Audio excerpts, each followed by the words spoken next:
விவசாயிகள் குறைதீர் கூட்டத்தில் திமுக முன்னாள் எம்எல்ஏ மீது 2 விவசாயிகள் சரமாரியாக ஆக்கிரமிப்பு புகார் அளித்தனர். தனிப்பட்ட பிரச்சனைகளை வெளியில் பேசிக் கொள்ளுங்கள் என்று விவசாயிகள் வாக்குவாதத்தினால் பரபரப்பு ஏற்பட்டது. மயிலாடுதுறை மாவட்ட ஆட்சியர் அலுவலகத்தில் விவசாயிகள் குறைதீர் கூட்டம் நடைபெற்றது.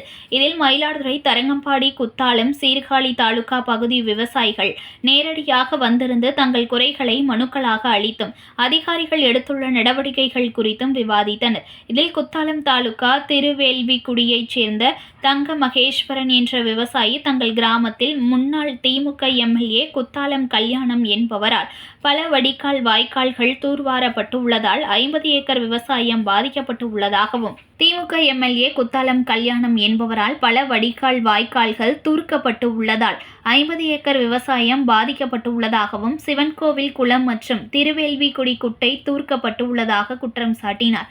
இந்த கூட்டத்தில் அமர்ந்திருந்த முன்னாள் எம்எல்ஏ குத்தாலம் கல்யாணம் எழுந்து நின்று அந்த குற்றச்சாட்டு பொய்யானது என்றும் ஆதாரத்துடன் ஆய்வு செய்து நடவடிக்கை எடுக்கலாம் என்று தெரிவித்தார். இதனைத் தொடர்ந்து செல்வராஜ் என்பவர் பேசுகையில், அக்ரஹார தெருவில் சாலையின் குறுக்கே கொட்டகை அமைத்து ஆக்கிரமித்து வைத்துள்ளதாக முன்னாள் எம்எல்ஏ குத்தாலம் கல்யாணம் மீது குற்றச்சாட்டு வைத்தார்.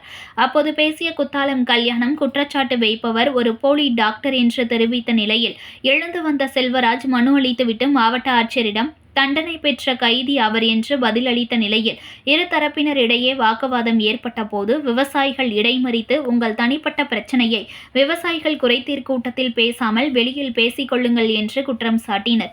இச்சம்பவம் பரபரப்பை ஏற்படுத்தியது.